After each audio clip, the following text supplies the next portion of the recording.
مفاد پہلے top stories share کر لیتے ہیں، پھر پروگرام کا باقاعدہ آغاز کریں گے.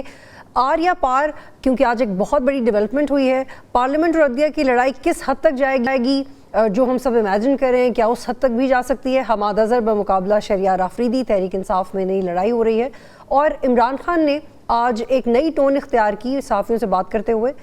مذاکرات سے انکار ہو گیا ہے، عمران خان مزید سافٹر ٹون اپنا رہے ہیں. اب آگے جا کے کیا ہوگا اس کے اوپر بات کریں گے. جی فہد، یہ پارلیمنٹ اور عدلیہ ہفتوں سے ہم اس معاملے کو ٹیکنیکلی سمجھ رہے ہیں، لیکن it has become beyond intelligence now. Do you understand few things more? بالکل آپ صحیح کہہ رہی ہیں بطول، اور معاملات جو ہیں وہ اب ایک ایسے نہج پہ پہنچ گئے ہیں کہ واقعی میں یہ سوال اٹھ رہا ہے کہ آگے جا کے کیا ہوگا، کیونکہ یہ لڑائی جو ہے یہ بڑھتی جا رہی ہے. جو کچھ جس طریقے سے قانون سازی جو ہے وہ گورنمنٹ نے کی ہے، اس سے تو لگ رہا ہے کہ وہ بالکل کلیئرلی جو ہے سپریم کورٹ کا جو فیصلہ ہے ریزرو سیٹس والا، اس کو وہ ختم کرنا چاہتے ہیں، اس کو وہ کینسل کرنا چاہتے ہیں. اس کے بعد وہ کیا کریں گے، یہ ہے ایک بڑا ایشو جس پہ ہم بات کرنا چاہیں گے. اور آج کے پروگرام میں بطول ذرا ہمارے پاس جو مہمان ہیں ان سے بھی سمجھیں گے کہ یہ الٹیمیٹلی سچویشن کدھر جا کے رکے گی. لیکن اس کے ساتھ ساتھ بطول یہ ہمارا جو نیوز کا بزنس ہے، اس میں ایک دم جو ہے وہ خبریں ابال کی طرح اٹھتی ہیں. اور جو تازہ اس ٹائم جو ایک کنٹروورسی میں دیکھ رہا ہوں جو جنریٹ ہو رہی ہے میڈیا پہ، وہ جو بانی پی ٹی آئی ہیں ان کا آج ایک تازہ بیان آیا ہے. اچھا بیان کیا، وہ آج اڈیالہ جیل میں جو ان کا کیس کی جو سماعت ہو رہی تھی، اس کے بعد جب انہوں نے میڈیا سے بات کی جو کہ وہ حزب روایت کرتے ہیں، تو اس میں انہوں نے آج ایک ایسا جملہ بولا جس کے بعد ایک تنازع کھڑا ہو گیا. وہ اگر آپ اجازت دیں تو میں آپ کو پڑھ کے سنا دیتا ہوں کہ انہوں نے کیا کہا، کیونکہ یہ امپورٹنٹ ہے. انہوں نے آج بات کرتے ہوئے جو ہے وہ کہا میڈیا سے کہ 9 مئی کے حوالے سے کہ پہلے بھی کہا ہے اور اب پھر کہتا ہوں کہ سی سی ٹی وی فوٹیج سے ثابت کر دیں کہ پی ٹی آئی لیڈرز یا ورکرز نے آگ لگائی، یعنی 9 مئی کے حوالے سے. انہیں پارٹی سے بھی نکالوں گا اور سزا دلوانے میں آپ کے ساتھ ہوں گا اور معافی بھی مانگ لوں گا. آزادانہ تحقیقات کروائیں اور ساری فوٹیج جو ہے وہ قوم کو دکھائیں.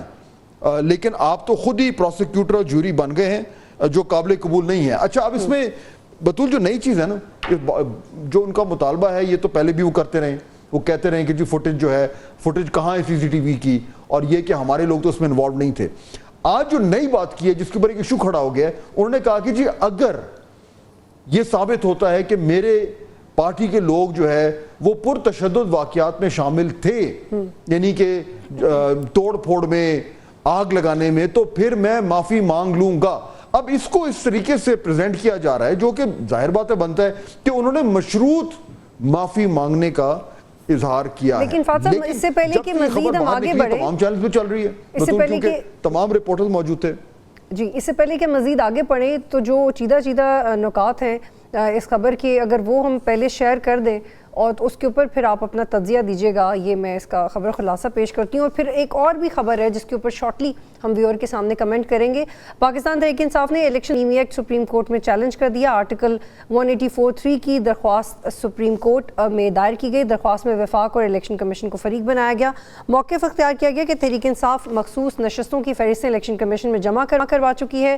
12 جولائی کی سپریم کورٹ کے فیصلے کے بعد مخصوص نشستیں تحریک انصاف کا حق ہے. الیکشن ترمیم ایکٹ کو غیر قانونی اور غیر قانونی قرار دیا جائے اور الیکشن کمیشن کو مخصوص نشستیں دوسری سیاسی جماعتوں کو الاٹ کرنے سے فوری روک دیا جائے. نشستیں تحریک انصاف کو الاٹ کرنے کا حکم دیا جائے. وزیر اطلاعات عطا طارق کا کہنا ہے کہ فلور کراسنگ نہیں ہو سکتی. کیا رکن اسمبلی کے حلف کو چھوڑ کر نئی پارٹی جوائن کروائی جا سکتی ہے؟ کل قومی اسمبلی میں ہونے والے قانون سازی پی ٹی آئی پر پابندی کی طرف لے جائے گی.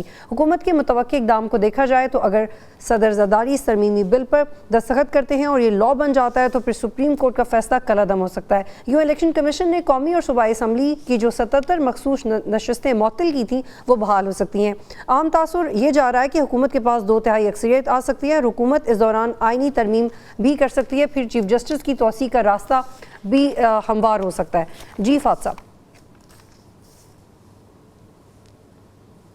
اب دیکھیے یہ تو جو خبر ابھی آپ نے ذکر کیا ہم اس پہ بھی آتے ہیں، لیکن بات ہو رہی تھی عمران خان کے حوالے سے اور جو انہوں نے آج بیان دیا ہے جس کے اوپر تنازع کھڑا ہو گیا، جو میں اس سے پہلے ذکر کر رہا تھا کہ انہوں نے معافی کا جو ذکر کیا ہے یہ پہلی بار کیا اور اس کو ٹرانسلیٹ ایسے کیا جا رہا ہے کہ شاید عمران خان صاحب جو ہیں وہ مشروط معافی مانگنے کے لیے تیار ہیں. اب ایشو یہ ہے کہ جب یہ خبریں یہ چلی ہیں تو پاکستان تحریک انصاف کی طرف سے جو ہے وہ وضاحتیں آنا شروع ہو گئی ہیں. زلفی بخاری صاحب نے بھی اس کی ایک وضاحت پیش کی, انہوں نے کہا کہ نہیں اس طریقے سے معاملات نہیں ہوئے.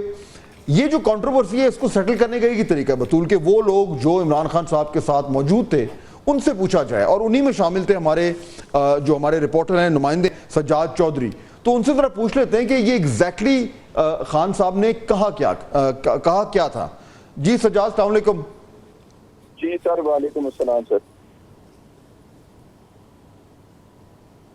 آواز آ رہی سر میری آپ کو؟ جی سجاد السلام علیکم. جی سر وعلیکم السلام. جی سجاد آپ آج موجود تھے جب عمران خان صاحب نے جب بات کی مختلف نمائندگان سے جس میں آپ بھی شامل تھے, تو یہ 9 مئی کے حوالے سے جو یہ مشروط معافی کا ذکر ہوا ہے اس پہ اب ایک تھوڑا سا ایک تنازع کھڑا ہو رہا ہے دونوں طرف سے کہ انہوں نے کیا کہا اور کیا نہیں کہا. تو آپ ذرا ہماری ناظرین کو بالکل واضح الفاظ میں بتائیں کہ آج خان صاحب نے اس حوالے سے کیا کہا آپ کو. بہت شکریہ فاض صاحب. اچھا, ہم پچھلے تقریباً 12 مہینے سے 1 سال ہو گیا ہے اس سماعت کو کور کرتے ہوئے. خان صاحب نے آج پہلی دفعہ ایک بڑی اہم بات کر دی کہ 9 مئی کے جو واقعات ہیں وہ میں نے نہیں کروائے. ہم نے صحافیوں نے دوبارہ ان سے انکاؤنٹر سوال کیا کہ اگر آپ نے 9 مئی کے واقعات نہیں کرائے تو پھر یہ 9 مئی کے واقعات ہوئے کیسے.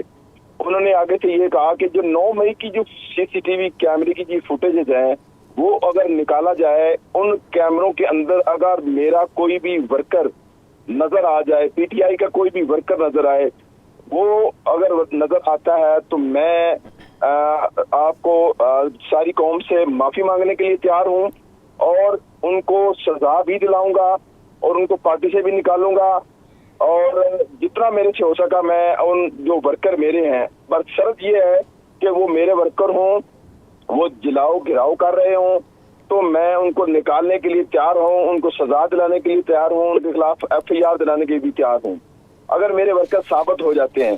اگر ثابت نہیں ہوتے تو پھر میں کسی صورت میں معافی مانگنے کے لیے تیار نہیں. میں نے ان سے انکاؤنٹر سوال کیا, خان صاحب اگر آپ کے ورکر اس میں سے نکل آتے ہیں کہ آپ کے ورکر ہی جلاؤ گراؤ کر رہے ہیں, جیسے کہ GHQ ہے یا لاہور کا جو واقعہ ہے کور کمانڈر ہاؤس والا, تو اگر وہاں کے ورکر آپ کے نکل آتے ہیں تو پھر اس کا مطلب ہے کہ آپ تو جرم بار ثابت ہو گئے, کیونکہ معافی تو تب مانگیں گے آپ کہ جب آپ جرم دار ثابت ہو گئے اگر ورکر آپ کے ثابت ہو جاتے ہیں. تو انہوں نے آگے سے مجھے یہ کہا کہ میں ثابت تب کروں گا, پہلے مجھے ویڈیو CCTV فوٹیج مجھے نکال کے دکھائی جائے, اگر میرے ورکر اس میں شامل ہوئے جلاؤ گراؤ اور آگ لگا رہے ہیں, جلاؤ گراؤ اور آگ لگا رہے ہیں تو میں معافی مانگنے کے لیے تیار ہوں. ٹھیک ہے سجاد چودھری, بہت شکریہ آپ نے ہمیں جوائن کیا. بطول دیکھیے یہ میرے خیال میں بالکل اب تو یہ ایک تھوڑا سا یہ پوزیشن چینج ہوئی ہے, اس پہ ذرا ڈیٹیل میں بات کریں گے جب PTI کے گیسٹ ہمارے ساتھ شامل ہوں گے.